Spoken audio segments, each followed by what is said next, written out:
মা শোনো, কালকে কিন্তু আমার অনেক সকালে উঠাই দিবা। কয়টায় উঠাই দিমু? ভোর 4টে উঠাই দিলি হইব। যে ওঠে না সকাল 9টায় সে উঠবো না ভোর 4টায়। আরে আমার কালকে উঠোনি লাগবো। আইসে ডাকবো না সকালে 4টায় উঠন লাগবো। তাইলে এখনো মোবাইলটা টিপতেছিস কেন? মোবাইল টিপলে কি সকালে উঠন যায় না? এখন বাজে রাত 12টা। তারপর তুই কয়টায় ঘুমাবি আর কয়টায় উঠবি? তুমি ডাক দিলি হইব, আমি উঠতে পারবো না।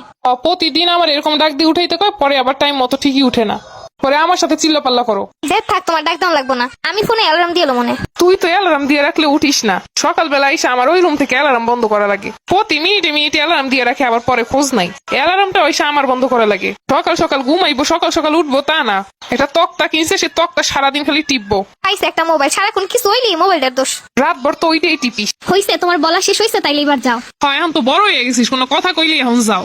ফোনটারে টিপা টিপা মা বাবারে সম্মান দেওয়া ভুলে গেছে। ওইটারে টিপা যদি কোনো সম্মান শিখতো, কোনো আদব কায়দা শিখতো, তাইলে অনেকে বুঝতাম। খালি 2 দিন পর শুনি আম্মা অনলাইন একটা ড্রেস পছন্দ হয়েছে, কিনা দাও। হ্যাঁ বুঝছি, এতদিনের যত কথা আছে পেটের ভিতরে ওইগুলো বইলে তারপর যাইবো। এই মোবাইলটা কেনার আগে সব ঠিকঠাক ছিল। টাইম মতো ঘুম নাই, টাইম মতো খাওয়া নাই, টাইম মতো কোনো কাজ নাই। এটা হইলো তোমাকে চোখের সমস্যা। একটু কোনো কাজে দেরি হইলেই মোবাইলের দোষ। মোবাইল কিনছি এর জন্য কোনো কিছু টাইম মতো করি না। আগেও যেই টাইমে খাইতাম এখনো সেই টাইমেই খাই, তারপরেও দোষ হইব মোবাইলের। এত কথা শোনাই, রাগ হয়ে কইতে পারিস না মোবাইলের চালামু না? আমি তো জানি, এইটাই তোমাকে মনের বাসনা। কত কাইন্দা কাইডা কত কাহিনী করে মোবাইলে কিনছিলাম, মনে আছে? ওইটাই তো বড় বলছিল আমাগো। তোর কান্নাকাটি দেখে ভাবছিলাম পোলা পাইন চাইতেছে দেই। কেনার পর থেকে বুঝতেছি কেমনে ধ্বংস হইতাছিস প্রতিটা সেকেন্ডে সেকেন্ডে। আমি কি একা মোবাইল চালাই? সারা দুনিয়ার সবাই হাতে হাতে ফোন। যত সব নিকিমা মানুষ আছে তারা ফোনের অপব্যবহার করে তোর মতো। ফোন কেনার আগে কইতি মোবাইলে বিভিন্ন শীট দিব, বিভিন্ন ক্লাস হইব। এখন কি আর দুর্যোগপূর্ণ সময় ওরকমের ব্যবস্থা ছিল? কিন্তু কেনার পর থেকে আমাগো জীবনের যে দুর্যোগ শুরু হয়েছে সেইটা দেখবো কেডাই? কই একদিনও তো দেখলাম না মোবাইলে কোনো পড়াশোনার কাজে লাগছে। তুমি যেগুলো জানো না সেইগুলো নিয়ে কথা কইও না। আমরা কিচ্ছু জানি না, কিচ্ছু বুঝি না, সব তোরাই বুঝিস। তুমি কইলা মোবাইল টিপতে টিপতে আমি দেরি কইরা ঘুমামো, এরপর সকালে উঠতে পারবো না। আর এখন যে 2 ঘন্টা দিয়ে বগর বগর করতেছো, তাতে কিছু হইব না। আমি চইলা গেলে তো ঠিকই মোবাইলে টিপতি। ভালো কথা কইতেছি না, এটা তো শুনতে ভালো লাগবো না। এখন যাও, আমি এখন ঘুমামো।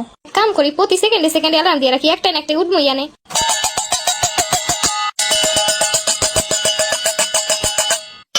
দেখছো নি অ্যালার্মটা বাজতেছে, এখনো বন্ধ করতেছে না। আমি জানতাম প্রতিদিন এমনই করে। এই তুই উঠবি না, তোর অ্যালার্ম বাজতে বাজতে শহীদ হয়ে গেল।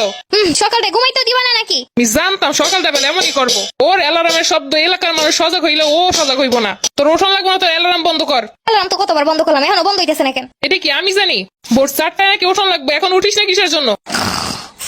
আহারে কি সুন্দর নাক টাইনে ঘুমাইতেছে। ঘুমা, মনের মতো ঘুমা। সকালে প্রাইভেটের লেগে টাকা দিয়ে গুইনা টাকার তোর কোনো চিন্তা নাই। একবার মোবাইল টিপ সকালবেলা এরকমের পইরে পইরে ঘুমাইবা, আবার অ্যালার্ম শব্দে সারা দুনিয়া সজাগ করবো। অ্যালার্মের শব্দে ঘুমটা হইব না। এইদিকে আম্মা আবার চিল্লা শুরু করছে। আম্মা যাও তো, মোবাইলটা ফালাই দিয়ে আসো তো, ঘুমাইতেছে না অ্যালার্মের শব্দে। এখন অ্যালার্মের শব্দ সইতে না পাইরা মোবাইল ফালাই দিয়ে আসতে কইতাছে। আজ পর্যন্ত কোনোদিন দেখলাম না অ্যালার্মের শব্দে ঘুম দিয়ে উঠতে, অথচ সকালবেলা সেকেন্ডে সেকেন্ডে মোবাইলে অ্যালার্ম দিয়ে রেখে দেয়।